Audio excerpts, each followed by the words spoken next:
Convidamos o senhor Marcelo Calero, que, como mediador, para a mesa redonda com o tema O Rio do Quarto Centenário, Contexto Político. Teremos também a professora doutora Cibele de Ipanema, a professora doutora Marli Mota, o professor doutor Paulo Knaus. Marcelo Calero é formado em Direito pela UERJ, advogou em empresas públicas e privadas, ingressou na carreira diplomática em 2007. Desde março deste ano, está cedido para a Prefeitura do Rio e é atualmente o presidente do Comitê 440.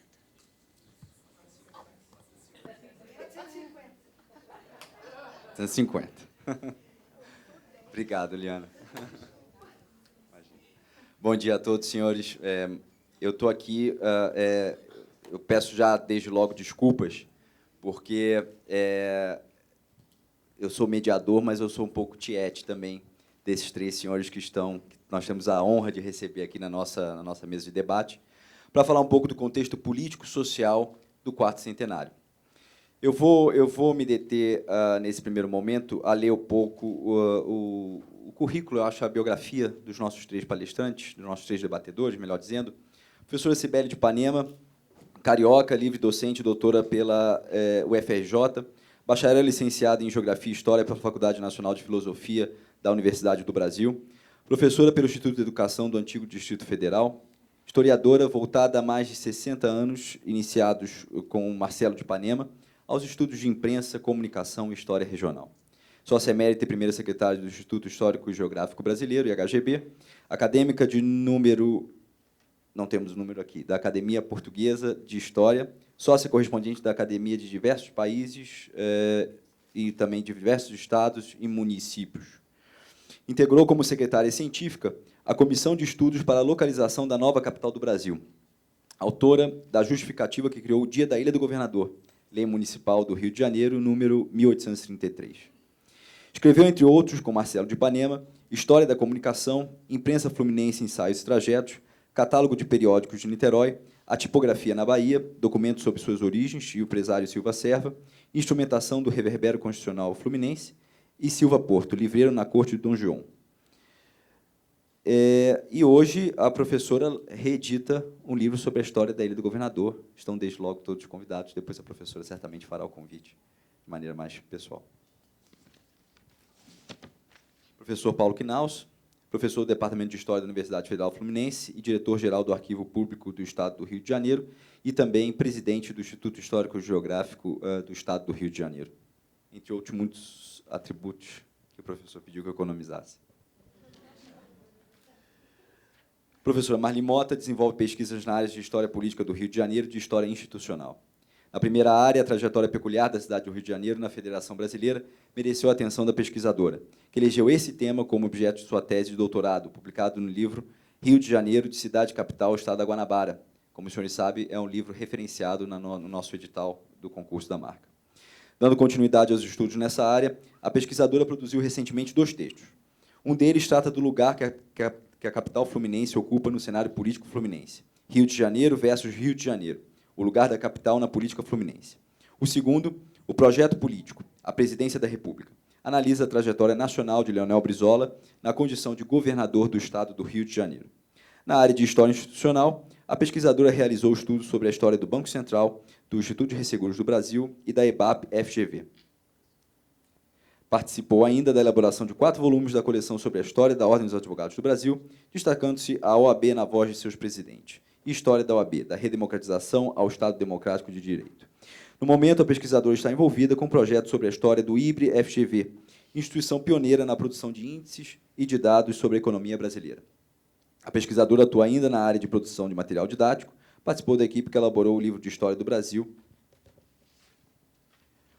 para o ensino médio, voltado para o Telecurso 2000, Fundação Roberto Marinho. E é coautora, juntamente com Américo Freire e Dora Rocha, do livro didático para o ensino médio, História em Curso, o Brasil e suas relações com o mundo ocidental.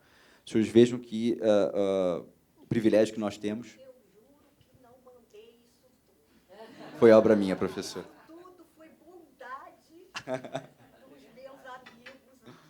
Nós temos aborrecido esses 3 professores, e desde logo eu peço uma salva de palmas, por gentileza. Porque nós, como comitê, e eu acho que vale a pena nós enfatizarmos um pouco a fala do Fajardo, para pensar os próximos 50 anos, essa discussão só fica qualificada na medida em que nós olhamos para o ciclo anterior. E nós temos aborrecido bastante esses 3 professores nesse trajeto, nessa missão de justamente resgatar esse ciclo, de dar lastro histórico às nossas comemorações. Esse é o nosso grande objetivo, dar lastro histórico. E aí eu vou começar falando com a professora Sibeli de Ipanema. Nós já tivemos a oportunidade de conversar algumas vezes, né, professora? Poucas. Eu trouxe um texto escrito, se você me permitir. Certamente, certamente. Mas a senhora tinha, a gente já tinha comentado sobre o seu trabalho, né? Sobre o que eu ia falar. Pode estar um pouco diferente, mas é um texto escrito. Tá ótimo. Se você me permitir. Por gentileza. Justamente para me cingir ao tempo, né? Eu tinha feito maior, depois soube que o tempo era limitado. Inicialmente, queria agradecer aos promotores desse evento, o Comitê Rio 450, o Instituto Rio Patrimônio da Humanidade, nas pessoas de Marcelo Calero e de Washington Fajardo, a possibilidade de participar desse seminário.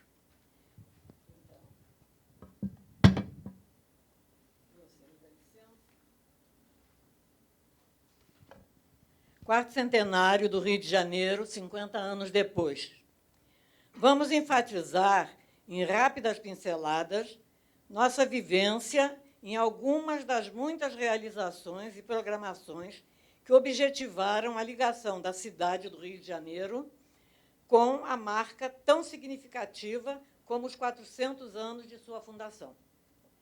O que pretendemos transferir a vocês é uma história de entusiasmo popular centrada na participação e no engajamento de personagens símbolo de eventos do quarto centenário em 1965, com quem partilhamos as realizações e a euforia.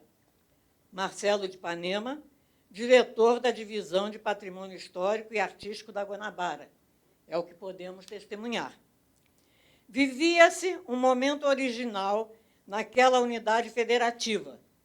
Com a mudança da capital para Brasília, o surgimento do Estado da Guanabara, por força do artigo 4º dos atos das disposições constitucionais transitórias da Constituição de 18 de setembro de 1946. Nascia o Estado da Guanabara, cuja administração foi exercida interinamente pelo diplomata José Sete Câmara, seu tio, né? E, em seguida, pelo eleito governador Carlos Lacerda. Marcelo de Ipanema era professor universitário em exercício, mas funcionalmente também ligado ao ensino médio da Guanabara, como praticamente todos os que chamou para formar a equipe da Divisão de Patrimônio Histórico e Artístico em 1965. Antecipando 1963, 1964. Antes, já se agia no sentido de preparar o terreno para os festejos do quarto centenário. Como exemplo, a programação Semana da Cultura, no Colégio Estadual Prefeito Mendes de Moraes, na Ilha do Governador, em novembro de 1963. Idealizada pela diretora do colégio, couberam-nos o planejamento e a coordenação junto a professores e alunos e a assunção de vários itens. É o caso de 63. Em 1964, Marcelo de Ipanema sugeriu ao Instituto Histórico e Geográfico Brasileiro a realização de um curso de História do Rio de Janeiro, preparatório do quarto centenário. O curso desenvolveu-se no segundo semestre daquele ano, 64, no Automóvel Clube do Brasil, à Rua do Passeio. As conferências estão publicadas na Revista do Instituto Histórico e Geográfico Brasileiro, volume 276, de julho e setembro de 1967. A diretora do Departamento de Ensino Médio Superior, mediante circular às escolas, estimulou os alunos daquele nível a participarem do curso do Instituto, traduzindo-se em grande frequência. Em dezembro de 1964, o governador Carlos Lacerda criou a Divisão de Patrimônio Histórico e Artístico do Estado da Guanabara. E, em 9 de março de 1965, por indicação da professora Silvia Guedes Pinto, encaminhada via secretário da Educação Flecha Ribeiro, nomeava Marcelo de Ipanema primeiro diretor do novo órgão.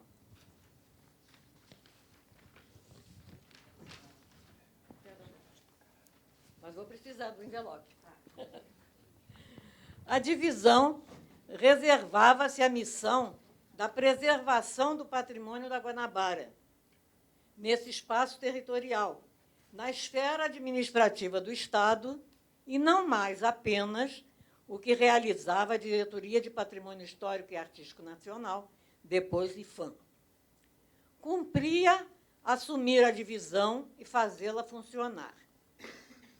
Sua sede física perambulara por diversos locais.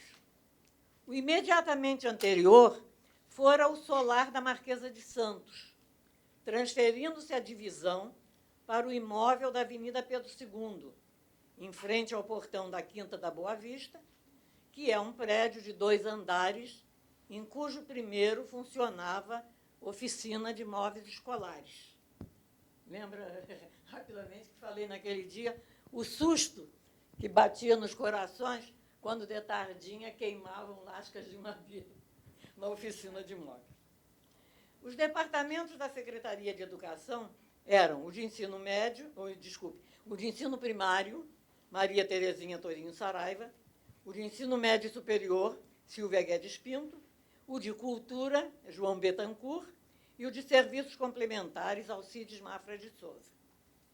O diretor do Departamento de Cultura deixou logo a função, chamando Flecha Ribeiro para assumi-la, interinamente, Marcelo de Ipanema, sem retribuição financeira, diga-se. Cumulativamente, exercia a divisão de patrimônio. A sede do departamento era na Avenida Erasmo Braga, no Castelo. O diretor dava expediente na Avenida Pedro II, na divisão de patrimônio, e naquela, no Castelo, com contato com os chefes respectivos. Preparando-se Flecha Ribeiro como candidato ao governo do Estado, a professora Maria Terezinha assumiu a Secretaria de Educação. Montou Marcelo de Ipanema equipe para agilizar a divisão, chamando professores universitários, principalmente, com exercício no ensino médio. Olínio Gomes Coelho, Luiz Palmeira, Regina Carvalhal, Cibele Moreira de Ipanema, a quem coube na divisão o serviço, estou mencionando porque será acionada daqui a pouco, porque serviço de pesquisa, exposições e divulgação, e serviço esse que incorporou José Luiz Werneck da Silva, Ondemar Ferreira Dias, Cleofe Persson de Matos e outros.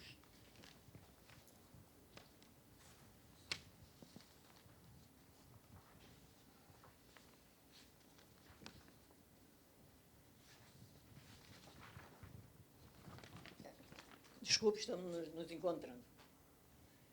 Primeiro evento a registrar. O secretário de Turismo da Guanabara, Leoberto de Castro Ferreira, convidou Marcelo de Ipanema para redigir uma história do Rio de Janeiro bem pequena, a ser lançada em mini paraquedas no dia 21 de abril de 1965, 5º aniversário do Estado, da Orla do Flamengo a Copacabana. Este que exibimos, por favor, meu envelope. Aspectos da história do Rio de Janeiro.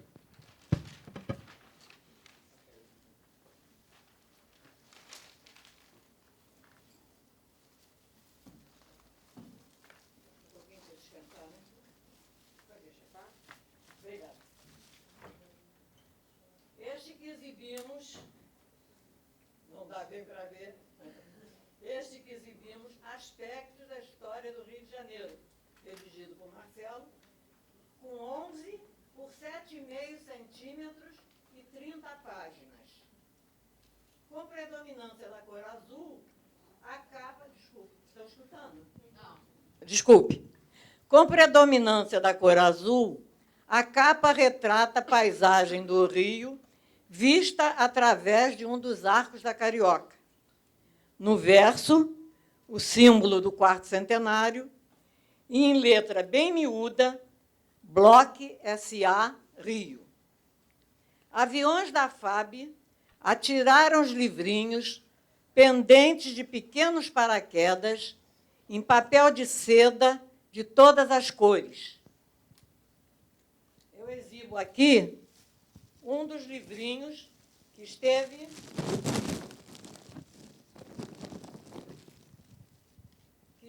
montado com um paraquedinhas, e que o paraquedinhas já desapareceu, naturalmente.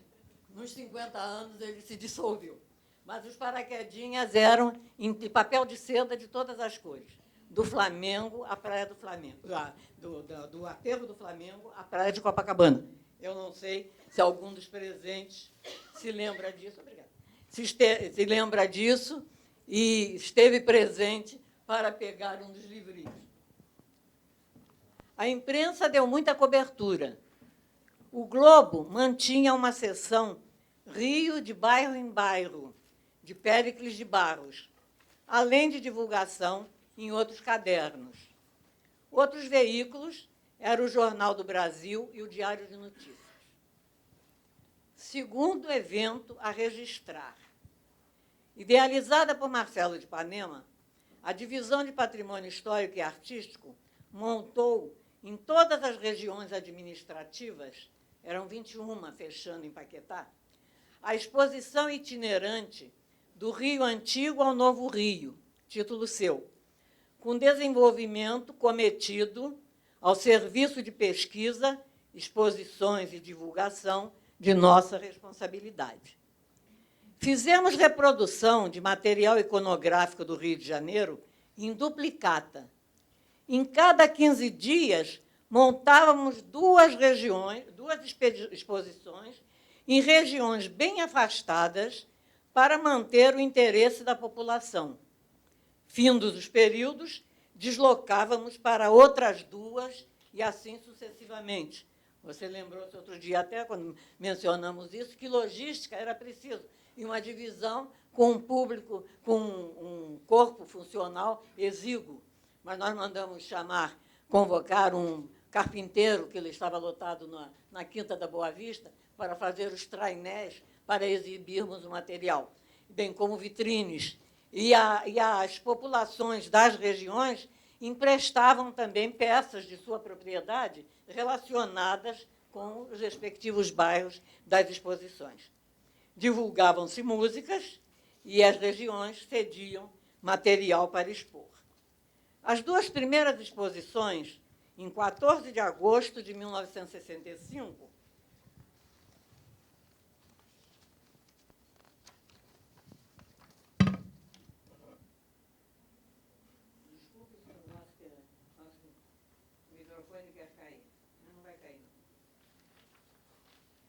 as duas exposições foram na Penha e em Botafogo. Fazíamos sempre, dentro de um calendário, um rodízio de regiões bem afastadas. Nós, de manhã, corríamos para a inauguração de uma, de tarde para a inauguração da outra. Naturalmente, as populações eram mobilizadas. Outras marcas do quarto centenário. Outros espaços e atividades culturais eram planejadas e implementadas. Sala Cecília Meirelles, de concertos, Museu Carmen Miranda, Teatro João Caetano, na Praça Tiradentes, que era gerido pelo Departamento de Cultura, estiveram em obras que foram inauguradas neste ano de 1965. Do mesmo modo, o solar da Marquesa de Santos, transformado em Museu do Primeiro Reinado, com pinturas de Francisco Pedro do Amaral, foi restaurado e inaugurado no ano do quarto centenário. obras confiadas a Edson Mota, restaurador muito conhecido. Lembramo-nos, entre os presentes à solenidade, do casal Marcos Carneiro de Mendonça, Ana Amélia, que exibia uns brincos de ametista de antiga propriedade de Domitila de Castro, Canto e Melo, a ex-dona da casa. Nesse ano 65, Marcelo de Ipanema foi eleito e tomou posse no Instituto Histórico e Geográfico Brasileiro. Seu discurso versou sobre a atividade da Divisão de Patrimônio Histórico e Artístico no quarto centenário. Conferências publicadas na Revista do Instituto Histórico e Geográfico Brasileiro, volume 269, do último trimestre de 65. Depois do quarto centenário, Flecha Ribeiro não se elegeu, porém, o embaixador Francisco Negrão de Lima, em 1966. Marcelo de Ipanema continuou com sua confiança na direção da divisão, deixou o Departamento de Cultura. Em 1967, ainda na divisão, convidado para lecionar na recente Universidade de Brasília, a família transferiu-se para o Planalto Central.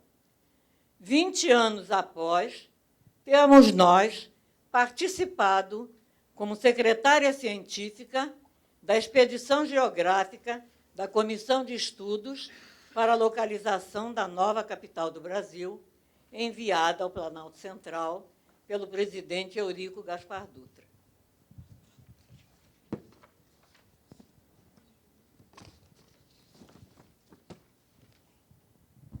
Em 2013, e para terminar, hoje aqui nós, em evento ligado ao Futuro 2015, se nos permitem a referência, lançaremos à noite, há muito agendada, a segunda edição de nossa história da Ilha do Governador, que tudo tem a ver com a cidade, desde a fundação no século XVI e em outros aspectos de toda a sua vida. Muito obrigada.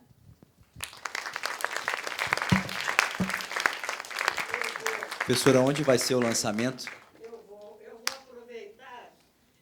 aproveitar, faço questão, então, de oferecer ao presidente do Comitê Rio 450 um livro, um exemplar, que será lançado logo mais, às 7h30 da noite. Você está me permitindo todo o comercial. Obrigada. Deixa eu segurar. Obrigada. Então, o livro que está oferecendo ao Marcelo Canela, ou Calero, tem toda a pertinência com o Rio de Janeiro, porque a Ilha do Governador está totalmente ligada, se me permitem ampliar o comercial. Está toda ligada ao Rio de Janeiro, às visões de Rio de Janeiro, às atividades do Rio de Janeiro, desde o século XVI, que os seus índios participaram da fundação da cidade do Rio de Janeiro, ajudaram na expulsão dos franceses e tamoios em 1567, e por aí vai, todos os séculos, uma participação intensa da Ilha do Governador na vida da cidade do Rio de Janeiro. De modo que isso estava agendado há bastante tempo e tenho a impressão de que é uma contribuição, como tal que eu estou oferecendo ao Marcelo Calero, é uma contribuição que posso fazer e para as comemorações do Rio 450. Muito obrigada. Certamente. Muito obrigado, professora. A professora traz justamente esses elementos das comemorações propriamente ditas e, novamente, repisando um pouco, essa coisa do lastro histórico que, em 1965, já se buscou trazer e que nós aqui fazemos semelhante. Agora, eu queria dar a palavra à professora Marli Mota. A professora falava um pouco, na conversa que nós já tivemos, sobre esse conceito, esse conceito de lugares de referência das comemorações. E a professora também tem um livro que nós referenciamos no edital, e que traz um artigo que fala justamente essa coisa do castelo, do aterro, da vitória da intervenção humana sobre a natureza, que transpassou a história do Rio de Janeiro, de certo modo. Gostaria que a senhora, por favor, pudesse falar um pouco a respeito. Obrigada. Bom dia a todos, e eu gostaria de agradecer muito o convite do Marcelo Calheiro e da sua equipe, Daniel, Rafael e André, com quem eu tive a oportunidade de ter essa conversa tão boa. Realmente, o Marcelo já adiantou que o tema da minha apresentação será Entre o Castelo e o Aterro, a identidade do Rio Quatrocentão.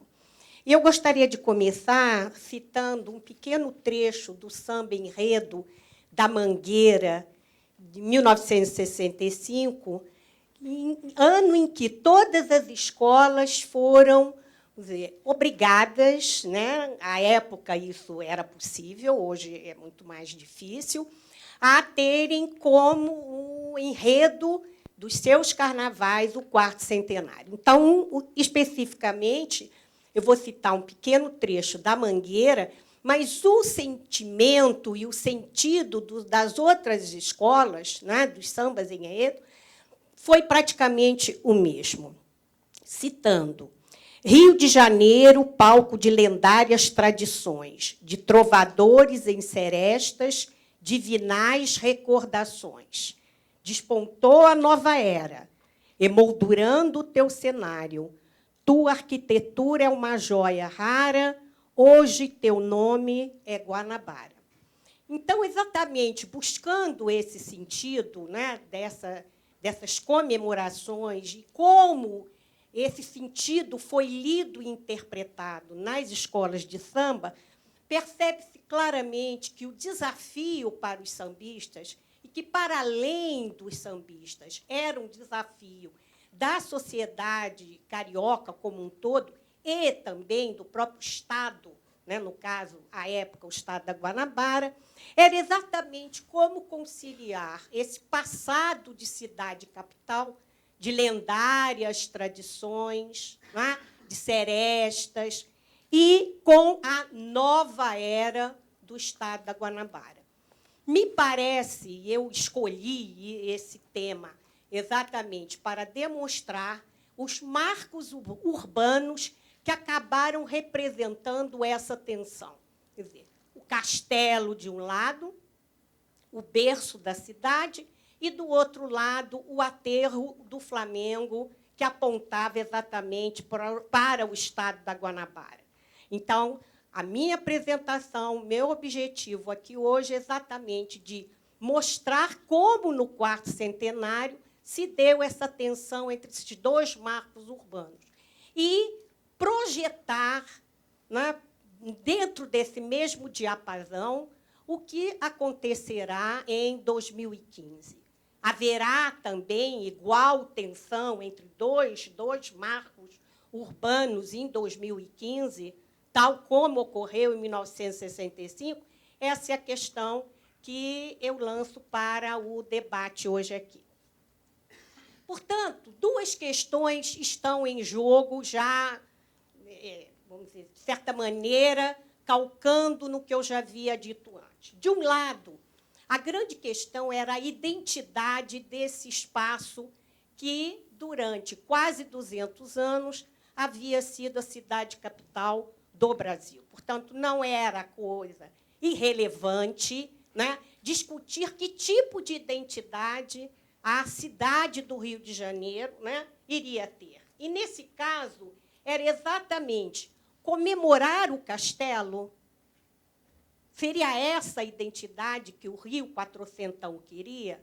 Ou a aposta estaria no aterro? Se apostaria no passado ou se apostaria no futuro?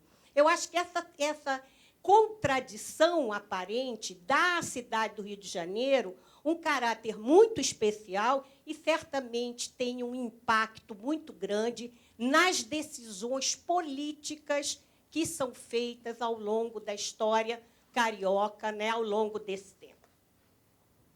A celebração do quarto centenário também foi alvo do que se costuma chamar de vigilância comemorativa. quando a Cibele diz que, desde 1963, né, já se falava do quarto centenário, é porque realmente a memória precisa ser ativada. Ela não existe naturalmente. Ninguém lembra, né, se não for instado, e é exatamente o que está se fazendo agora. O que nós estamos fazendo aqui agora é o que a gente chama de uma vigilância comemorativa. Né? Porque se a gente Bom não sentido a provocar palavra a vigilância. memória, ela certamente não será construída. Ela não é no âmbito da natureza. Né? E aí, a tensão, volto a frisar, vai estar entre o tão nostálgico, saudosista, que eu acho que exatamente o Paulinho irá falar, nem isso, Paulinho, na sua apresentação, quer dizer, uma parte da intelectualidade carioca que tem muito acesso aos meios de comunicação, vão bater muito em cima da ideia do Rio antigo, do que era bom, era o tempo em que o Rio era a capital. Então, você tem um discurso um pouco de perda, né? Uma sensação de que os bons tempos haviam ficado para trás. Né? E a Idade de Ouro, de certa maneira, começa aí uma certa construção que vai ser potencializada depois, inclusive politicamente, de uma idade de ouro que tinha ficado quando o Rio era a capital. Daí, não por acaso, propostas que, de vez em quando, a gente escuta de volta da capital para o Rio de Janeiro. Um outro lado, né, ao mesmo tempo, se esse tom saudosista está presente, há, igualmente, uma aposta na construção do Estado.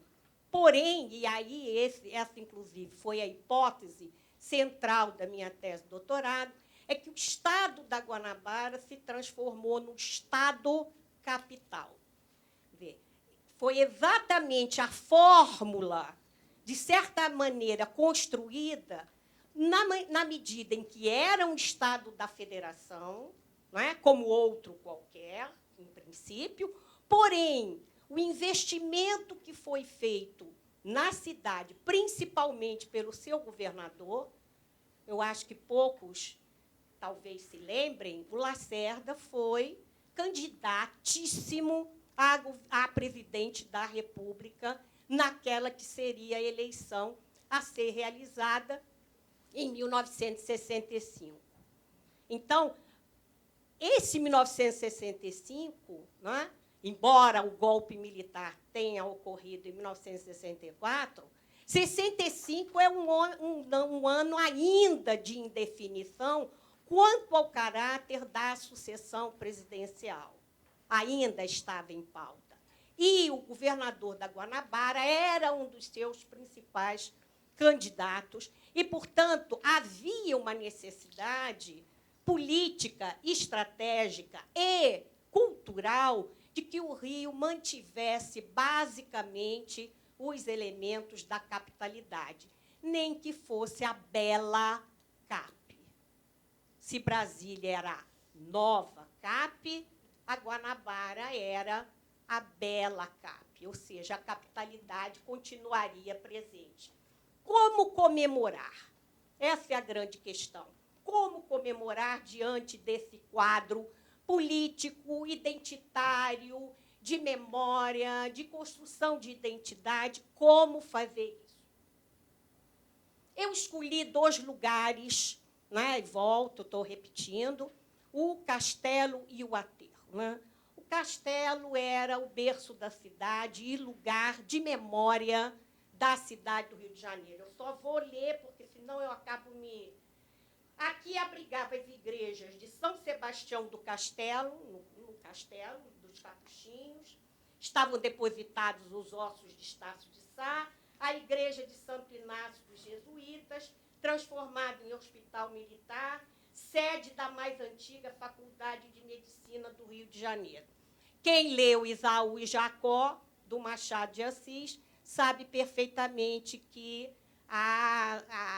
Natividade, se não me engano, que era a escrava da senhora que ia ter bebê, e que subiu o Morro do Castelo para saber qual seria o futuro dos seus filhos. Portanto, o castelo era um lugar de igreja, de misticismo, onde às sextas-feiras à noite ressoava o batuque dos negros. Portanto, aquele lugar tinha um caráter todo especial. O problema era que o castelo, em 22, tinha sido parcialmente derrubado por ter sido identificado como um lugar atrasado, um povoado indígena, um agrupamento africano do lado da Biblioteca Nacional. Quer dizer, se, por um lado, o castelo emitia sinais da tradição, por outro lado, ele emitia sinais de um passado que o Rio de Janeiro queria se livrar desde os anos 20, graças ao seu compromisso com uma determinada escolha de modernidade. A modernidade que o Rio de Janeiro escolheu foi exatamente o que o Calero tinha se referido, que significava a dominação da natureza pela cultura. Quer dizer, o que importava era a intervenção humana sobre a natureza. É óbvio que, nesse sentido, a comemoração dos 450 anos terá um vetor, não diria radicalmente diferente, mas certamente bastante diferente. Porque, no caso mais importante, talvez, nesses passados esses 50 anos, seja exatamente a manutenção da natureza, a preservação da natureza como elemento de modernidade. Então, a gente percebe que, em 50 anos, esse vetor se inverteu e, certamente, os 450 anos terão uma relação com a natureza radicalmente diferente do que se teve na comemoração do quarto centenário. Um dos nossos, inclusive, setores é justamente a sustentabilidade, que é uma pedra de toque, inclusive, do governo Eduardo Paes. Certamente, sustentabilidade é palavra que não se encontrará de jeito nenhum em nenhum livro, livrinho, livreto, panfleto. É alguma coisa totalmente desconhecida, porque, na verdade, por exemplo, o que foi feito com o castelo? Um edifício garagem. Quer dizer, a marca do quarto centenário no castelo foi acabar de derrubar o que restava ainda do morro, e ainda restava muita coisa, e construir ali no castelo, além daqueles prédios altíssimos, um edifício garagem que resolveria para sempre os problemas do trânsito, do engarrafamento, enfim. Né? Então, é interessante como o castelo não se abandona o castelo, porque não pode se abandonar, porém se inverte os seus símbolos de modernidade. Na verdade, terminando, o aterro é a bola da vez. Quer dizer, é aquele lugar, eu vindo da minha casa para cá, exatamente eu passei pelo lugar da minha fala. E aí passei a ter um outro olhar. Falei, mas é uma maravilha. Eu, da minha geração, e eu particularmente, tinha horror ao Lacerda, por motivos que boa parte deve entender, motivos ideológicos. Né? Geração 68 não tinha muito gosto pelo Lacerda. E que via aquele aterro como um lugar da elite, aquelas coisas que vocês... aquelas denominações que a gente usava lá algum tempo atrás e que alguns ainda usam até hoje, infelizmente, eu acho. Então, no caso do aterro, né, quais são os principais elementos que fizeram do aterro o grande marco urbano do quarto centenário? Teve um autor que chegou a dizer o seguinte: podemos demitir o pão de açúcar como a principal marca referencial do Rio.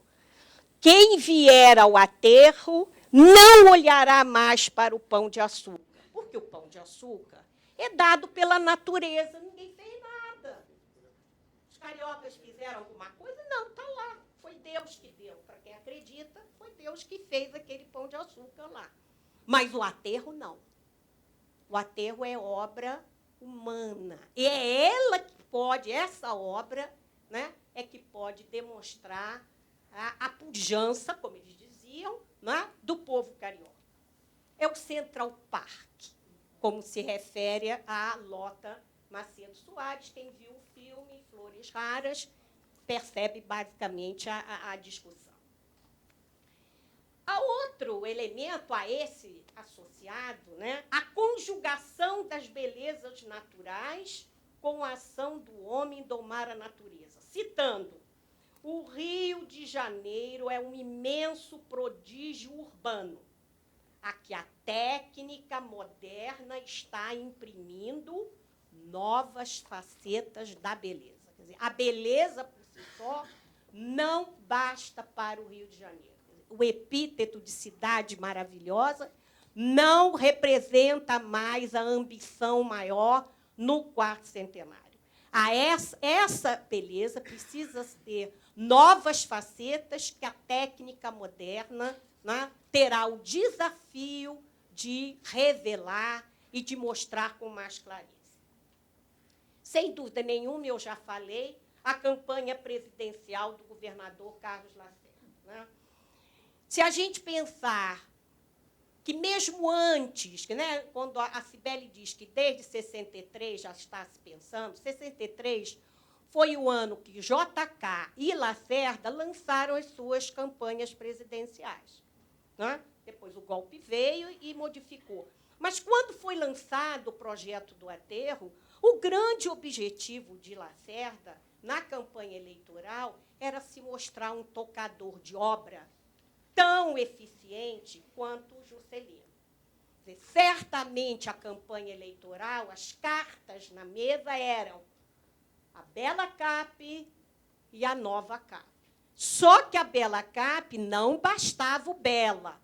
Este Bela, para ser, na verdade, ter uma força eleitoral, teria que ser acompanhado de obras capazes de dar a dimensão de um administrador do porte de JK. E, finalmente, a renovação urbanística. E aí, quando eu preparei esse texto, né, eu pensei, e era muito falado, o aterro como pulmão da cidade.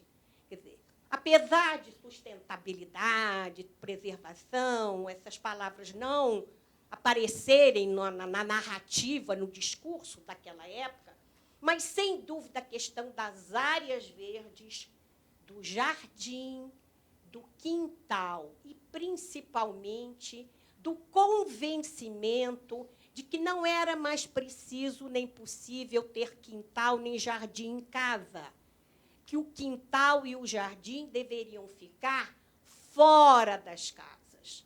Portanto, no caso, o aterro do Flamengo, seria o quintal compartilhado, o jardim compartilhado pela população, né? No sentido de um espaço público.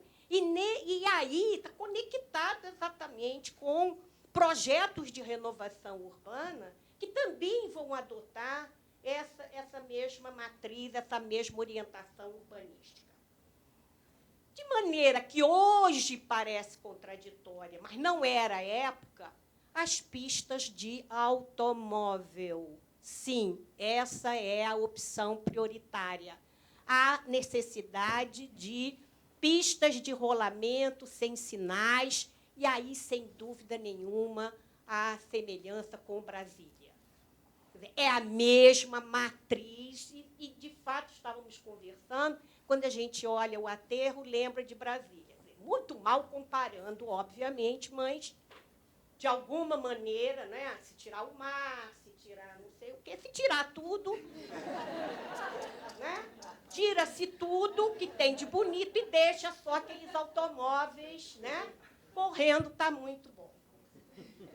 E uma coisa que é também muito interessante, o gabarito dos edifícios dobra. Ou seja, você tem, obviamente, lucros, né, do imobiliários muito grande, porque na medida em que você aumenta, né, a largura das avenidas, você tem toda a Praia do Flamengo, uma nova ordenação urbanística que permite que prédios, né, grandes, de muitos andares, possam ser construídos. E, nesse sentido, obviamente, não tem nenhum tom de conspiração, algum tipo de conluio, mas, certamente, não se pode ignorar que o capital imobiliário, os interesses imobiliários, têm uma força muito grande no desenho, né, da cidade do Rio de Janeiro. Finalmente, quer dizer, eu acho que está mais ou menos claro, embora eu não queira induzir a plateia, porque até mesmo o Marcelo já disse que não, a gente não vai poder opinar em nada.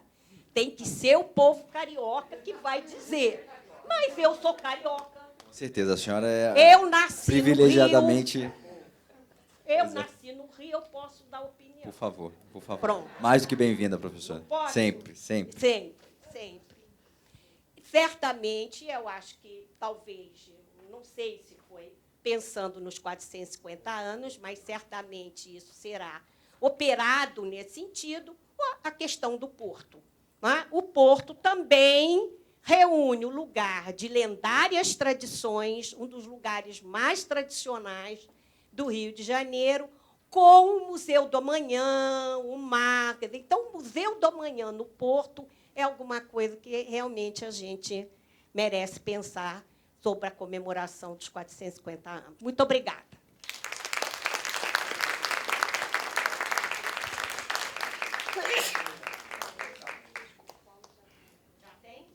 Muito obrigado, professora Marli. Eu acho que agora a fala do professor Paulo complementa muito a professora Cibele, trazendo essa coisa mais das comemorações do dia a dia, de como foi pensado em 1965, desde 1963, que é precisamente o que nós estamos fazendo agora. A professora Marli Mota trazendo esses elementos do lugar de referência das comemorações, e eu volto a insistir, o livro da professora que é referenciado fala muito dessa coisa da busca da identidade do Rio de Janeiro, no momento em que ele deixava de ser capital política do país, mas passava a ter uma configuração absolutamente inédita na história, que era precisamente a de cidade-estado, o Estado da Guanabara, e como isso influenciou as comemorações do quarto centenário, o momento político que se vivia a partir disso, que a professora Cibele testemunhou, e o professor Paulo, que nos falará um pouco do papel dos intelectuais que escreveram sobre o período, né? E o professor Paulo trará para a gente uma problematização geracional, como ele colocou, um pouco, talvez, polêmica, mas, enfim, eu vou deixar, obviamente, a palavra com o professor Paulo. Perdão. Temos papéis para perguntas. Quem quiser, por favor, só levantar a mão. Façam as perguntas, elas serão trazidas a mim. Bom dia a todos. Primeiro, agradecer o convite, especialmente ao Marcelo e toda a equipe da Prefeitura. Registrar minha alegria de estar tão bem acompanhado aqui por duas moças que eu admiro muito, não é? E, sobretudo, de encontrar tantos amigos e tanta gente interessada nessa discussão sobre a história da nossa cidade. Primeira coisa que eu queria mencionar, acompanhando um pouco, desdobrando um pouco já as pontuações feitas pela professora Cibele, pela professora Marli, não é? É o fato de que não há dúvida de que o contexto do quarto centenário era um contexto de afirmação da cidade do Rio de Janeiro, na ordem da afirmação da Guanabara, como, portanto, dessa construção inusitada da nossa política e única na nossa história desse Estado-cidade, que se constituiu entre 1960 e 75, e que também é inquestionável o fato de que todo o contexto das comemorações do quarto centenário foram especialmente marcantes pelo papel do Estado da Guanabara e o seu governo, liderado por Carlos Lacerda, que não só projetava a imagem da Bela Cap, mas, sobretudo, junto com isso, lançava para a cena nacional a cidade, o Estado do Guanabara, e junto à sua candidatura nacional, especialmente destinada, não é, a confrontar a candidatura concorrente mais popular na altura de Juscelino Kubitschek, e que claramente, não é, colocava o projeto da nova capital de Brasília em concorrência com o projeto da Bela Cap, que procurava ser a capital eterna de todos os brasileiros. Não é? Eu queria começar sublinhando digamos assim, essa caracterização geral, porque eu acho que hoje falar das comemorações dos 450 anos da cidade do Rio de Janeiro, de certo modo, tem muitos elementos em comum. Todos nós pensamos em afirmar o papel da cidade, pensamos em renovar o nosso olhar sobre a cidade. No entanto, esse contexto da política nacional hoje não se coloca mais. Se existe alguma dimensão que a cidade hoje caminha para afirmar, é, sobretudo, a sua projeção como cidade global, que, eventualmente, pode servir como palco para as ações diplomáticas, as conferências de cúpula, etc. e tal. Mas, certamente, esse projeto, se a gente pode ainda falar de capitalidade da cidade do Rio de Janeiro, não pode mais ser comparado àquele de 65, porque, afinal de contas, de certo modo, toda a história do que aconteceu na política nacional, e especialmente na política carioca e fluminense, e hoje a gente tem que falar sempre do carioca e do fluminense, faz com que o papel da cidade do Rio de Janeiro, seja na política nacional e seja na política regional, seja muito diferente daquele contexto de 65. E o grande desafio é como costurar essa projeção de cidade global com esses elementos da afirmação da localidade, que naquela época estavam claramente marcados pelo projeto político e pelo quadro da política nacional que era vivido. O talento do quarto centenário foi a capacidade de reunir tantas iniciativas, como a professora Cibele sublinhou, que alcançaram a mobilização popular, mas que conjugava, ao mesmo tempo, ações prosaicas, como a do bolo, que a Solange Medina mencionou ainda há pouco. É um bolo de aniversário. Não há nada mais prosaico para comemorar um aniversário da cidade que um bolo. E, ao mesmo tempo, manifestações grandiosas, como ou mesmo o prosaico. A gente não pode esquecer que é o meu sonho, reviver os paraquedas, os livros em paraquedas, a história em paraquedas, pelas praias da cidade, com ações como os cursos, como a exposição, mas, sobretudo, a ação grandiosa de inaugurar o Aterro do Flamengo, para além de todos os espetáculos que aconteceram na ocasião, espetáculo de luzes,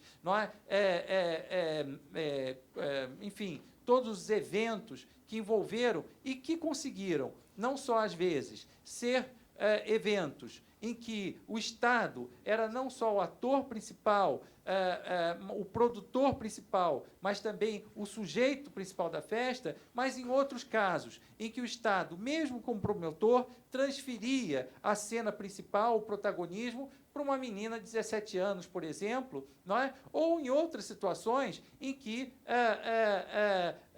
a escola de samba tomava a palavra. O Estado teve a capacidade, naquela altura, de ser um agente, ao mesmo tempo que convocava a sociedade, mas também de transferir o protagonismo em várias situações para o cidadão comum, para agentes da sociedade civil carioca. E isso é muito importante, a gente não imaginar um contexto de comemoração que seja, ao mesmo tempo, diversificado nas suas ações, que consiga juntar ações prosaicas como a do bolo, ações, digamos assim, mais sofisticadas, como a exposição de cartazes que aconteceu no MAN, patrocinada pela Air France, sobre a cidade do Rio de Janeiro. Não é? Cursos, reunindo intelectuais, publicando as suas conferências, mas, ao mesmo tempo, também grandes ações públicas, como do Aterro do Flamengo. Quer dizer, esse leque de ações ele foi muito diversificado. Diversificado nos seus sentidos, mas eu gostaria de sublinhar o fato de também que o protagonismo, mesmo quando o Estado era o agente principal promotor, esse protagonismo muitas vezes era transferido para a pessoa comum ou para os representantes da sociedade carioca, de um modo geral, e não só o governador. Não é? Isso é importante sublinhar. Mas o que eu queria, na verdade, destacar é o papel dos intelectuais, como Marcelo já disse, nesse contexto.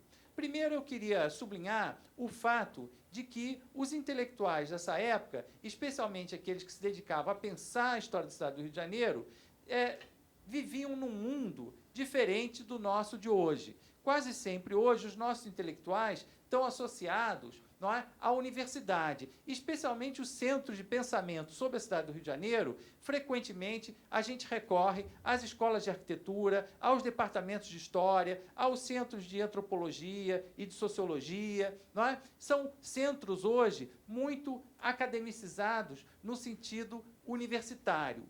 Essa referência a gente não pode ter para esse período do quarto centenário. Não é? Nós estamos falando de uma geração de intelectuais que se dedicava a pensar a cidade do Rio de Janeiro, não é? E que tinham como centro, especialmente, os jornais da época, e com destaque o Correio da Manhã, sem dúvida nenhuma, o Jornal do Brasil e, eu diria, na sequência, o Globo naquela altura. Não é? É claro que havia outros jornais, por exemplo, a própria Tribuna da Imprensa, do Carlos Lacerda, mas era um jornal, não é, muito marcado pela sua inserção, localização no Rio de Janeiro, mas que estava debatendo o tempo todo a política nacional. Não que os outros não estivessem, mas os outros tinham uma dedicação na sua pauta editorial cotidiana a temas da vida carioca e, sobretudo, da história carioca. Não sem razão, nesse contexto de comemorações, um personagem foi muito importante e hoje um pouco esquecido, não é? Talvez os colegas da imprensa lembrem mais, era Paulo Filho, que, além de ser um romancista com alguma presença editorial, ele era um editor-chefe do Correio da Manhã e foi, entre 63 e 64, presidente do Instituto Histórico Geográfico do Rio de Janeiro, que eu tenho a alegria hoje de presidir na sucessão da professora Cibele de Ipanema. Naquela altura, o Paulo Filho reunia um grupo de intelectuais desses que tinham presença na imprensa, mas, ao mesmo tempo, eram autores de livros com frequência dedicados à história. Alguns outros, como ele mesmo, dedicados à literatura. Mas uma literatura que, muitas vezes, tinha algo de carioca. Mas o mais importante é que esses intelectuais tiveram dois centros de reunião principal, eu diria. Primeiro, o próprio Instituto Histórico e Geográfico do Rio de Janeiro, que eu já mencionei, e o outro, a seção guanabarina da Biblioteca Municipal, na altura, não é chamada assim hoje, a nossa Biblioteca Pública do Estado, que está fechada e que está com inauguração prevista para fevereiro desse ano e que vai reabrir a famosa seção guanabarina, montada com muito carinho e dedicação pelo diretor da então Biblioteca Municipal, Maciel Pinheiro, que vai ser outro personagem articulador dos intelectuais cariocas, na altura, intelectuais dedicados a estudar e pensar a história da cidade do Rio de Janeiro. Esses dois personagens, que se reuniam com vários outros nomes, não é? Tem uma trajetória. Maciel Pinheiro, né? O Paulo Filho é um jornalista de tradição. O Paulo Filho vai ser um professor e que vai, como funcionário público, ter a sua trajetória marcada pela presença na biblioteca, pela direção da Biblioteca Municipal. vai terminar a sua carreira na Universidade do antigo Estado da Guanabara, atual UERJ, a UEG, que se transformou em UERJ. Não é? Era um professor de carreira do Distrito Federal e que, por isso, foi integrado na Universidade da Guanabara. Mas o mais importante, eu diria, foi o fato de que esses intelectuais, num primeiro momento, eles foram críticos à mudança da capital. De um modo geral, eu estou aqui, não tenho tempo para esmiuçar os diferentes projetos, não é? Mas, de todo modo, o Instituto Histórico e Geográfico do Rio de Janeiro, ele se reúne em 57, é fundado em 57, justamente no contexto de discussão do projeto da nova capital e, de um modo geral, eram resistentes à transferência da capital. Não sem razão, em 1960, na data de transferência da capital, em 21 de abril, celebram uma missa quase fúnebre, eu diria assim, não é? De enterro da nova capital, Brasília, porque, ao mesmo tempo, no 21 de abril, se inaugurava Brasília e, ao mesmo tempo, se encerrava o ciclo de vida da capital do Rio de Janeiro. Então, era uma missa que, realizada no Rio de Janeiro, na Igreja de Nossa Senhora do Rosário, só podia ser uma missa que enterrava, ao mesmo tempo, a capital antiga e a nova, porque ficava difícil no Rio de Janeiro, na Igreja de Nossa Senhora do Rosário, não é, comemorar a nova capital. De todo modo, se em um primeiro momento esses intelectuais foram muito críticos à mudança da capital, logo num segundo momento eles se tornaram verdadeiros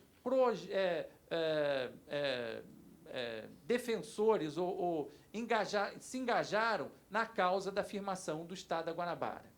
E esse engajamento, não é? Talvez seja isso que Marli tenha mencionado, não é? De um modo geral, teve como foco a história da cidade. E talvez por isso possa soar um pouco um olhar nostálgico sobre a cidade. Mas não era apenas um olhar, não é, dedicado a pensar o passado da cidade, mas era um passado marcado por uma interrogação presentista, de afirmar o Estado da Guanabara. Veja, o Estado da Guanabara era um fato inusitado na história, portanto, era uma novidade. Não é?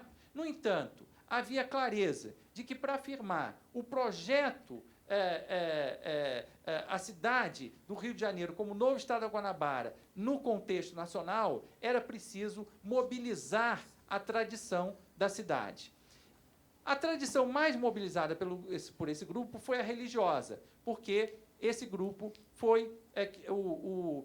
assumiu a iniciativa do monumento a São Sebastião, inaugurado em 63 na praia do Russell. Aliás, local que, segundo a crônica de 1627 de Frei Vicente Salvador, teria sido o lugar em que São Sebastião teria aparecido liderando as tropas portuguesas no seu combate derradeiro contra as forças francesas, que, até onde nós sabemos, só tinham 3 franceses, mas era mais de 1 milhar de índios. Mas a crônica conta que era contra os franceses. Não é?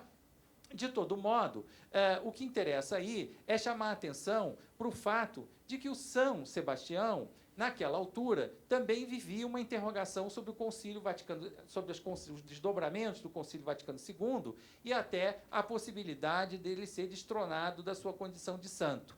E essa mobilização no Rio de Janeiro foi muito importante, não só localmente, para reavivar a tradição de São Sebastião, não é, mantê-la viva, mas também no sentido de projetar o santo para fora da carioquice, não é? E afirmar ele, sobretudo, no campo da tradição católica do Brasil. A outra campanha que eles capitanearam fortemente foi a da beatificação do padre Anchieta. Não é?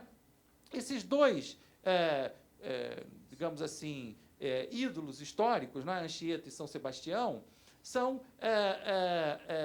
possuem biografias curiosas, porque, se de um lado, de fato, podem ser associadas à história da cidade do Rio de Janeiro, eles possuem biografias que ultrapassam a história do Rio de Janeiro. Então, num contexto de afirmação local e, ao mesmo tempo, de projeção que ultrapasse o localismo do movimento, são 2 personagens ideais, sobretudo na ordem Concílio Vaticano II e as renovações desde o papado de João XXIII. Não é? Isso significava defender um certo catolicismo e uma certa tradição religiosa? É verdade, mas uma tradição religiosa que, naquela altura, estava em interrogação. E, não sem razão, a nossa estátua de São Sebastião se encarregou não apenas de modernizar a Praça do Russell, hoje fica até difícil falar isso com o Getúlio do lado, não é? E o monumento deslocado, não é? O monumento do Glauco Campelo, que não devia estar lá, devia estar na Cinelândia, não é? Mas, de todo modo, não é? Em torno dele se reúne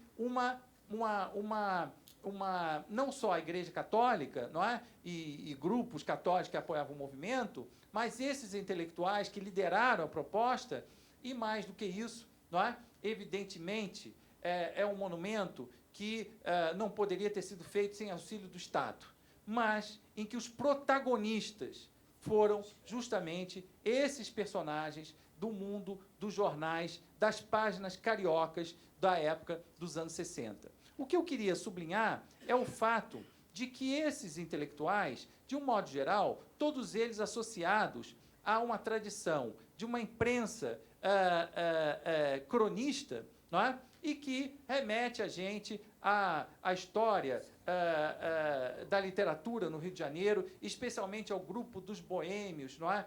Do início do século, da tradição do Olavo Bilac, do Coelho Neto, não é? E das gerações seguintes, como o Bastos Tigres, especialmente. Não é? Tanto o Paulo Filho quanto o Maciel Pinheiro foram conhecidos de Bastos Tigres, por exemplo, não é? Que é um personagem que, da boemia, migra para a publicidade e que marca uma dessas formas, não é? Em que essa boemia se inseriu na ordem da sociedade renovada e conseguiu fazer da letra e da criação, sobretudo da palavra, não é? Motivo de sobrevivência. Não é? O Bastos Tigre é um exemplo desses, que criou uma das agências pioneiras, não é? De publicidade no Rio de Janeiro. Mas o mais importante que eu queria chamar a atenção é o fato de que sobretudo, Maciel Pinheiro, ele liderou duas coleções que foram claramente projetadas, afirmativamente projetadas, pelo contexto de afirmação da Guanabara. A primeira delas, quando ele ainda era diretor da Biblioteca Municipal, foi essa coleção que vários de vocês devem conhecer, com uma linda tipografia, não é? Chamada Coleção Cidade do Rio de Janeiro. Nessa e que tinha um ex-libris com Pão de Açúcar, não é? Que ainda não tinha o aterro, mas o que eu queria chamar a atenção é para o fato de que a orelha faz uma menção ao Estácio de Sá, a uma citação de Estácio de Sá e Manuel da Nóbrega. Essa mesma citação vai ser revivida na coleção. A cidade do Rio de Janeiro começa em 57, portanto, no contexto da mudança da capital, e ela se anuncia assim, não é? Como a coleção que deve se engajar nesse movimento de mudança da capital. Mas já nos anos 60, e projetando o quarto centenário, em 65, o Maciel Pinheiro vai começar dirigindo a outra coleção, que é a Vieira Fazenda, que já vem na lombada com a logomarca conhecida do nosso quarto centenário, criada pelo Aloysio Magalhães. Essa coleção vai produzir livros até a década de 70, não é? Sempre a partir da Biblioteca Municipal, as duas, não é? Sendo que, na segunda fase, a Vieira Fazenda, essa coleção, inclusive vai mudar de cor, vai ter alguns exemplares que não tem mais a tarja vermelha, aqui meio rosa, pelo tempo, não é? E depois ela passa a ser verde, e passa a ser dirigida pelo Elísio Belchior, que era da Confederação Nacional do Comércio, economista da Confederação Nacional do Comércio, e genealogista conhecido, não é? E que se destacou justamente pelo primeiro volume publicado na coleção, que foi o estudo das famílias dos primeiros povoadores cariocas, não é? O que eu queria destacar é que essa geração, de um modo geral, viveu a construção da Presidente Vargas. Mas, curiosamente, nenhum deles falou do tema da Presidente Vargas. A era do automóvel na cidade do Rio de Janeiro e da avenida moderna, não é, para o ônibus e assim por diante, que não é mais o boulevard, começa com Henrique Dotsworth. É a geração que publica e discute a cidade nos anos 60, que nos anos 40, na época da prefeitura de Henrique Dotsworth, estava vivendo a transformação da cidade. E talvez o que fique de nostálgico no pensamento deles, não é, é o fato de que todos eles voltam à cidade colonial. Não é? O Frederico Trota, por exemplo, que vai ser um vereador e um político local importante na Guanabara, vai publicar, por exemplo, a fundação da cidade do Rio de Janeiro, não é? Ainda na coleção Cidade do Rio de Janeiro. O Elísio Belchior, o Carlos Reingatz vão publicar os estudos de genealogia das famílias mais antigas da cidade do Rio de Janeiro. Não é? Aliás, o terceiro volume nunca foi publicado até hoje. Só se publicou os 2 volumes do Reingatz, o terceiro nunca foi prometido, mas nunca publicado. Não é? Não posso perder a chance, não é, de sugerir algumas coisas para serem feitas. Não é? Talvez o mais interessante, não é, o fato de que essa geração, não é, combina também com os grandes cronistas do século XX. Luiz Edmundo morre em 61 e é o primeiro cronista do século XX, se a gente não considerar o Vieira Fazenda de projeção. Escreve em 38 o Rio de Janeiro dos vice-reis. Não é? E em 44, o Vivaldo Coraci publica o Rio de Janeiro do século XVII. 46, se eu não me engano, Gastão Cruz publica a Aparência do Rio de Janeiro, no concurso que ele ganha, patrocinado pela Prefeitura do Distrito Federal, não é? E que o Antenor Nascente perdeu na época e vai publicar suas efemérides cariocas em 65. Não é? De modo que é uma relação entre essa geração que publica nos anos 40 as visões gerais da cidade, como o Vivaldo Coraci, o Gastão Cruz, não é?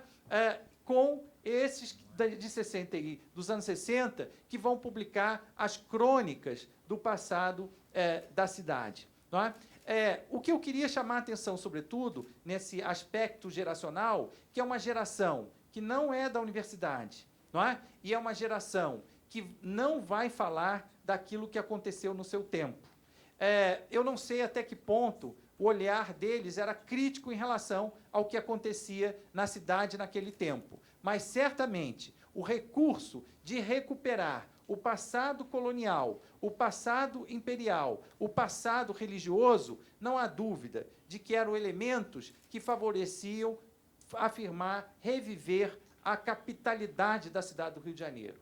A questão que fica, não é, geracional, é o fato de que essa geração não deu frutos na historiografia do Rio de Janeiro. Eu poderia ter muitas hipóteses sobre isso. A primeira, o golpe de 64. A segunda, a mudança da imprensa na década de 70, especialmente para a década de 80. Mas, sobretudo, o fato de que a universidade ocupou um espaço de pesquisa e de interrogação intelectual autônoma que os jornais tinham naquela época. Não é? A gente não pode esquecer, por exemplo, que o famoso relatório Sagmax, o primeiro estudo sistemático de sociologia urbana do Rio de Janeiro, e eu diria até do Brasil, não é? Ele foi publicado em capítulos nas páginas do Estado de São Paulo. Era sobre as favelas do Rio, mas publicado nas páginas do jornal Estado de São Paulo. Porque era esse o papel que a imprensa cumpriria naquela época. Não é? E isso nunca saiu em livro. Não é?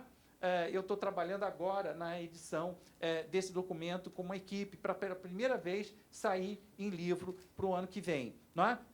Mas o fato é que os jornais, naquela época, tinham um papel que não é mais o papel que tem hoje. E eu vou caminhando para a minha conclusão, colocando essa interrogação. Não é? Se há muitas coisas que nos juntam com o quarto centenário, há muitas coisas também que nos distanciam. Certamente, o papel dos intelectuais hoje é diferente. O lugar social do pensamento é diferente. Não é mais a biblioteca municipal, mesmo porque ela se transmutou em biblioteca pública estadual. Não é mais as páginas dos jornais, não é? Que viram uma espécie de cavalo de santo de coisas que são ditas em outros lugares. Não é?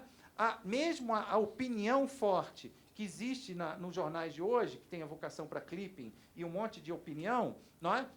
Na verdade, são opiniões que estão sempre citando opiniões e pesquisas produzidas em outros lugares. Diferente dessa geração, porque eles eram sujeitos da sua própria pesquisa. A sua opinião era baseada no seu próprio levantamento de dados e que muitas vezes citava uns aos outros, porque eram pesquisas compartilhadas. Não é? Para não me alongar muito, que eu já devo ter ocupado muito tempo, eu queria, sobretudo, marcar isso. Não é? Na cidade global, qual vai ser o papel dos intelectuais? E o que significa o intelectual participar desse contexto de comemoração na atualidade? Certamente, as diferenças são grandes. Não é? E eu não tenho tempo aqui de alongar, mas, quem sabe, o debate vai colocando a oportunidade da gente pensar junto sobre essas interrogações. Obrigado.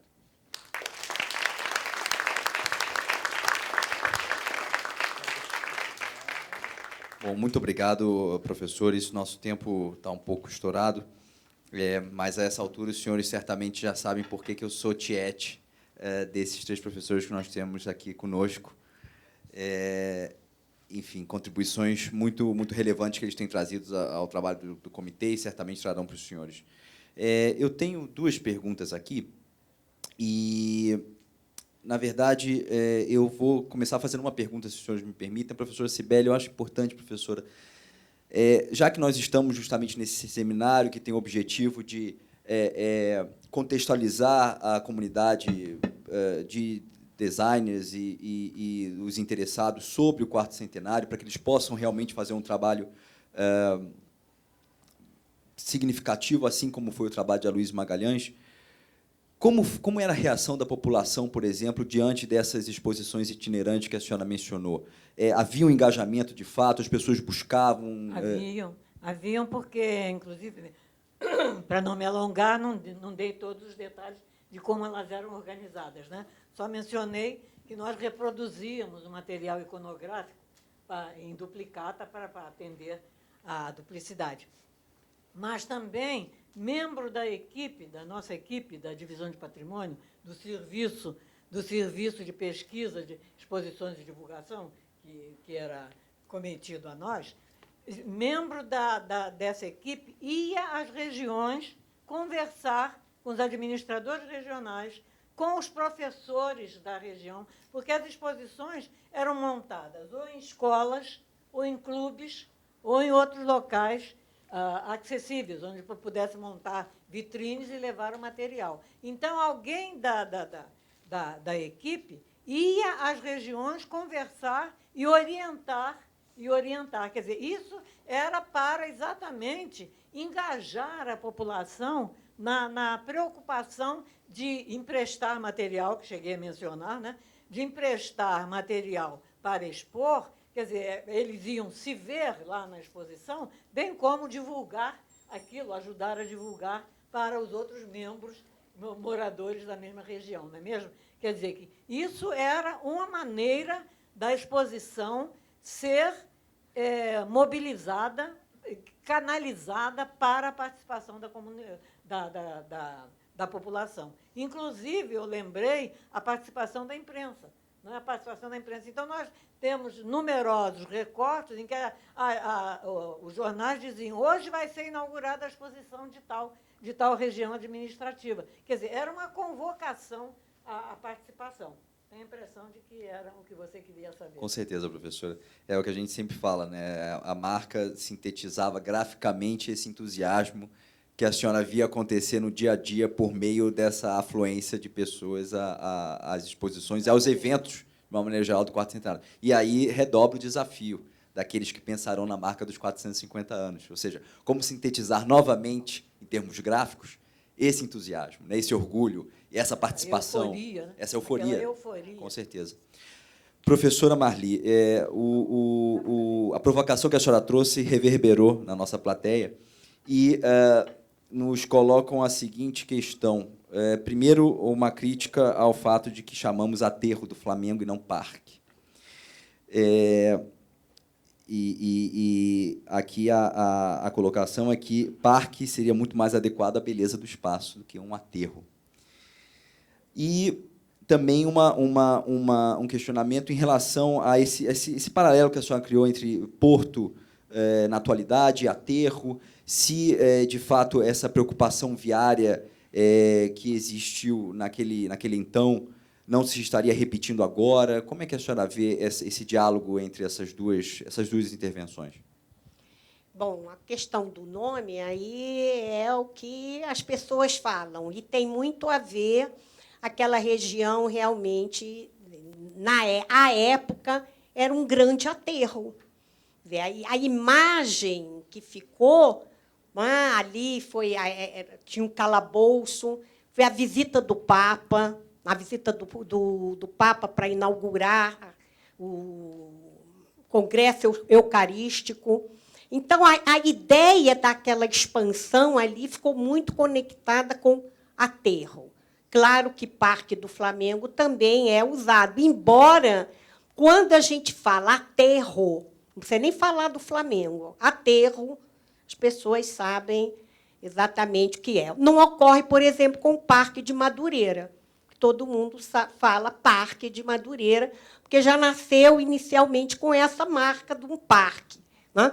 Bom, quanto à questão do porto, essa é uma indagação minha. Na verdade, em 1965, você necessariamente, em 65, e aí eu concordo inteiramente com o Paulinho, a ideia religiosa, a ideia da tradição, fazia com que não se abandonasse o castelo, coisa que eu não noto pelo menos até agora, nenhuma preocupação nos 450 anos em se enfatizar o castelo como berço da cidade. Quer dizer, essa memória construída ao longo do tempo, hoje em dia ela está muito perdida, e eu não sei se a memória dos 450 anos será enquadrada no sentido de beneficiar o castelo como uma tradição a ser recuperada. Porque os eventos históricos estão lá. É um grande desafio. Nós é que temos que chamá-los para o palco ou não. Não me parece que o castelo está sendo chamado ao palco hoje. Em 1965, o castelo, até por conta do que o Paulinho muito bem falou, né, da geração que traz as tradições coloniais, as tradições religiosas, né? O castelo estava muito marcado pelo aspecto religioso, né? A Igreja dos Capuchinhos, do Santo Inácio, enfim. O que eu quero dizer é o seguinte, o tesouro dos jesuítas. O que eu quero dizer é o seguinte, em 65 havia essa tensão entre o castelo, né, como um lugar referencial, e o aterro, sinalizando propostas diferentes, até mesmo conectadas a tradições diferentes. O castelo, claramente, era a cidade do Rio de Janeiro. O Parque do Flamengo era o estado da Guanabara. Quer dizer, de certa maneira, esses dois marcos representavam o binômio cidade-estado, tal como era institucionalmente a Guanabara. Era uma cidade-estado. Agora, salvo engano, em 65 é que houve a inauguração da última parte da esplanada do castelo. Sim. Né? Como, inclusive, uma entrega do quarto centenário. Sim. Mas o castelo do quarto centenário, ele está conectado, ele guarda as tradições, mas o sentido é invertido, principalmente porque ele irá se tornar o coração da City, o coração de grandes empreendimentos. E, para mim, o marco mais simbólico é, sem dúvida nenhuma, o edifício garagem, visto como a panaceia, né, do trânsito, e que foi seguido até depois ser abandonado. Já o Parque do Flamengo, como eu já falei, tem outro significado, né, do futuro, da aposta na Guanabara. Quando eu trago o porto, e aí é apenas uma sugestão, né, é de que a ideia de que o porto possa também englobar esses dois aspectos, e eu incorporaria um terceiro, que o Paulinho lembrou muito bem, da cidade global, que eu concordo inteiramente. Quer dizer, hoje, na verdade, o Rio de Janeiro não quer, de jeito nenhum, voltar a ser capital, talvez não queira mais voltar a ser estado da Guanabara, embora isso tenha um afluxo e um refluxo, não é? Dependendo do debate político, ele está sujeito a isso. Essas idas e vindas da Guanabara permanece como um referencial de memória muito forte, que é chamado ou não, dependendo do debate político que ocorre, mas certamente o Porto, não é, incorpora essa ambição global, porque o Porto é exatamente virado para fora. O Museu do Amanhã, cujo nome já diz por si mesmo, porém, ao mesmo tempo, mantém-se e se investe na Pedra do Sal, em elementos da história do Rio de Janeiro, né? Então, se recuperou os Jardins do Valongo, a Pedra do Sal. Então, é nesse sentido que é a minha opinião, né, de que o Porto, talvez, eu não sei que memória, e aí o Estado, estou dizendo, o governo, a prefeitura, é o elemento preferencial no jogo, nas apostas que serão feitas, de que elementos serão chamados a representar os 450 anos. Claro que vocês estão pretendendo dividir, né, essas escolhas, claro, com a sociedade, o que é muito bem-vindo, como o Paulo lembrou muito bem, a professora Cibele. Eu acho que o depoimento da Cibele, né, nesse papel da sociedade, eu acho que é muito, muito interessante. Muito obrigada. Professora, eu vou agradecer a presença dos três professores, professora Marli, professora Cibele e professor Paulo. Uma salva de palmas, mais uma vez, por gentileza, para os três. Nos 10 minutos finais, houve uma pergunta última, mas eu, enfim, deixarei essa pergunta para o nosso momento do almoço, nosso momento do café, porque eu quero usar esses 10 minutos finais, aí eu peço aos senhores, por favor, assistam conosco. Eu vou conversar agora com a diretora-geral do Arquivo da cidade do Rio de Janeiro, professora Beatriz Kushner. Muito obrigado por estar aqui conosco conversando. A gente, desde o início, desde quando nós começamos as primeiras articulações sobre o comitê, nós procuramos a Beatriz, que muito gentilmente nos atendeu, porque nós acreditamos que o arquivo tem um papel essencial nessas comemorações, justamente por ser o guardião da memória da cidade, de toda a sua trajetória histórica, e, com base nisso, é que nos permite pensar os próximos 50 anos. Então, Beatriz, por gentileza, se você pudesse falar um pouco do papel do arquivo, essa, como é chamada, a grande nave. A grande arca boa e grande. Queria agradecer o convite para estar aqui. Me sinto um pouco Miss Cidade Nova, nesse momento de depoimento como a Miss Quarto Centenário. Acho muito interessante o lugar que o arquivo vai desempenhar nessas comemorações. Uma coisa que nos aflige muito no Arquivo Geral é que as comemorações têm sido muito pautadas nos 50 anos dos 400 anos, mas eu gostaria de lembrar dos senhores que a cidade do Rio de Janeiro comemora 450 anos e a documentação do Arquivo Geral da cidade também comemora 450 anos na mesma data. Nós somos uma cidade de tradição lusa e, como tal, em qualquer cidade que o Império Luso fundou, ele faz com que se guarde a documentação desde o momento de sua fundação. Então, a documentação dessa cidade completa, junto, em 2015, 450 anos. Por isso que eu acho que essas comemorações devem ser alargadas neste tempo. Não há como se pensar apenas nos 450 anos da cidade sem se pensar nessa própria documentação.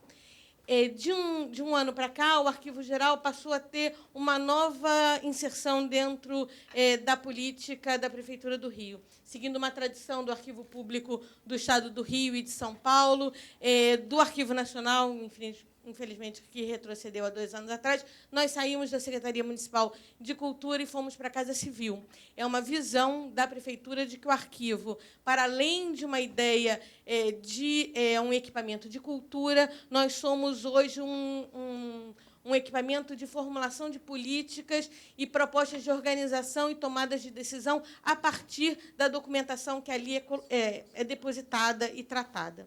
Infelizmente, a cidade do Rio de Janeiro, e a Cibele estava dando esse depoimento, e até tinha trazido um pedaço do depoimento que ela nos deu, contando sobre os 50 anos, os 400 anos, ela delicadamente não comentou, que nesse lugar onde estava o Departamento de Patrimônio, em cima de uma oficina de material de imóveis, ficava também o Arquivo Geral da cidade, até pelo menos 1979, quando a professora Terezinha Saraiva inaugura o prédio onde hoje nós estamos, na Cidade Nova, que é o primeiro prédio na América Latina construído para ser um arquivo europeu, porque não há ainda descrições de como se fazer a guarda de material em países tropicais. Mas nós conseguimos sair daquele lugar infernal, infecto, e passamos lá boa parte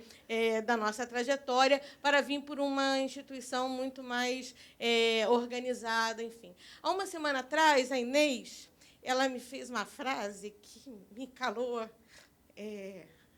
muito fundo, porque ela disse: o arquivo vivia uma grande decadência. E é verdade. E isso as instituições de memória no Rio de Janeiro vivem há alguns anos um papel bastante delicado. O esforço que nós temos feito nos últimos 8 anos de trajetória no arquivo é dar uma outra significância àquela documentação, tratando essa documentação. Enfim, quando eu cheguei ao arquivo em 2005, o arquivo não tinha um guia de fundos, ele não tinha um controle sobre o seu acervo, que é alguma coisa bastante complicada, básica.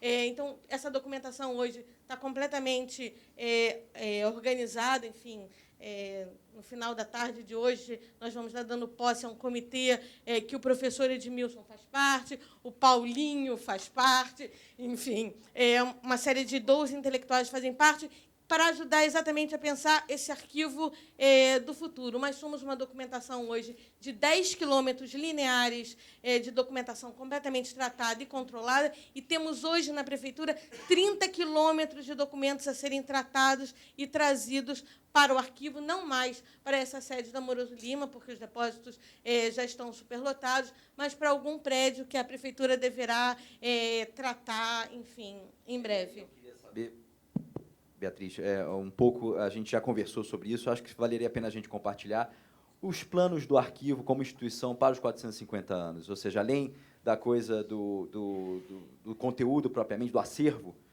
o que a gente tem pensado, enfim, claro, ainda sujeito a uma série de condicionamentos, mas o que já está no radar para 2015? Nós fizemos um levantamento, a pedido do prefeito, de 27 coleções e fundos a serem completamente digitalizados e colocados online. A gente abre com os diários da Prefeitura, e a minha Prefeitura é de 1892, então, com todos os diários oficiais digitalizados e com busca online. A gente vai colocar também online a revista dos engenheiros da Prefeitura, porque levamos um susto há 2 anos atrás, quando ligamos para a Secretaria de Obras e uma moça nos atendeu e falou: vocês estão malucas? Nunca a gente publicou isso. Então, para que essa memória não se perca e enfim, essa coleção magnífica possa ser tratada. Tratamos com dinheiro da FINEP uma coleção de imagens aéreas de 1880, que nunca tinha sido tratada, ela está totalmente tratada, digitalizada e online no site do arquivo, como também com o mesmo financiamento da FINEP, fizemos o tratamento das imagens aerofotogramétricas de 1928 e 29, que era uma documentação que nós devíamos há muito tempo tratar. Por mais que eu tenha feito uma tese sobre ditadura civil-militar no Brasil, eu ganhei de presente, em 2006, o Carlos Lacerda, e ele está completamente tratado pelo arquivo. Enfim, tanto a parte... É uma documentação bastante interessante, porque ela faz uma conversa com a documentação do Arquivo Público do Estado. Paulo, eu e a UNB colocamos essa documentação recentemente como uma proposta de memória do mundo Brasil da Unesco, porque ela é a documentação do Walter Cunto, assessor de imprensa do Carlos Lacerda. Enfim, então, ela tem toda essa costura. A única parte da documentação que nós não tivemos fôlego financeiro para tratar são os filmes, porque tratar de filme no Brasil é muito caro. Então, como fica aqui um desejo de que a gente possa, em breve, estar conseguindo olhar para tudo isso. Lembrei muito da Marli, porque nós fomos provocados um pouco pelos livros que a gente vem fazendo de uma memória da prefeitura, porque acho que esse é o papel do arquivo, pelos engenheiros e arquitetos da CEAERJ, e estamos fazendo uma coleta de depoimentos com os engenheiros e arquitetos da CEAERJ, ex-funcionários da prefeitura, numa época em que a prefeitura fazia os seus próprios projetos de engenharia e de arquitetura, e eles estão nos dando os depoimentos exatamente sobre o aterro e sobre a perimetral, enfim, que são as grandes questões deste momento. E a gente abre também, hoje, uma iniciativa que eu já vi em alguns lugares do mundo e nunca vi no Brasil, e queria muito que o Comitê dos 450 anos fosse nosso parceiro nesse momento, que é alguma coisa chamada Recoleta. Você conclama a população de que ela venha a uma instituição, mostre fotos que ela tenha sobre um determinado período, a instituição faz um scanner daquela imagem, entrega para a pessoa, mas constrói um banco online. E hoje, dentro da posse do nosso comitê acadêmico, a gente vai estar lançando esse projeto do Recoleta. Fizemos também aqui um pedido para o Marcelo, e aí eu quero fazer uma referência especial, porque acho que o Marcelo tem uma coisa bastante especial. Ele é um homem de Estado, e ele entende que a gente está aqui para trabalhar em rede. Eu acho que, hoje em dia, a gente usa muito as redes sociais, mas não se trabalha em rede. Temos muitas dificuldades de fazer laços e parcerias, e o Marcelo é completamente diferente disso. Ontem eu cheguei no arquivo e tinha todo o material da cerimônia dos 450 anos ali, para a gente começar a fazer os arquivos da equipe dele, para que eu não tenha que passar, por exemplo, como eu tive que passar no projeto do Pan-Americano, que eu peguei um carrinho de feira no estacionamento da prefeitura, subi e, graças à Agatha Messina, botei o que restava do Pan-Americano num carrinho de feira e trouxe para o arquivo, porque a Prefeitura do Rio ainda tem uma grande dificuldade, como várias instâncias de governo, de implementar uma gestão documental. E, se nós não fizermos isto, e aí eu volto de novo à questão de que a cidade está comemorando 450 anos, mas o Arquivo Geral da cidade, a documentação desta cidade está comemorando 450 anos, e eu espero, sinceramente, que a prefeitura consiga olhar para este momento e fazer o tratamento dessa documentação, a disponibilização dessa documentação, e, mais que isso, vários intelectuais, que o Paulo dizia, e que vão estar no Departamento de Patrimônio com o Marcelo e a Cibele, vão estar na revista do Rio de Janeiro, nos primórdios da revista do Rio de Janeiro, que o professor Edmilson edita hoje em dia, e que vão ser os pesquisadores do Arquivo Geral da Cidade no começo, em 79. São esses mesmos personagens. Então, é um grande momento de olhar para essa documentação e que a gente possa devolver a essa cidade essa documentação tratada, mas, mais que isso, uma equipe no arquivo, enfim, qualificada e que possa dar conta do acesso a essa documentação. Deixo também aqui um desejo de que as palestras que aqui foram feitas, o arquivo, ano que vem, vai editar 2 números de revista, porque, enfim, é um afluxo muito grande, a gente está muito bem pontuado no Qualis, todos nós temos que fazer os nossos lates latirem bastante, então há um interesse nosso de poder publicar num número especial um dossiê com com as matérias, enfim, com as palestras que vocês, de alguma maneira, puderem nos fornecer. Acho que é isso. Muito obrigado.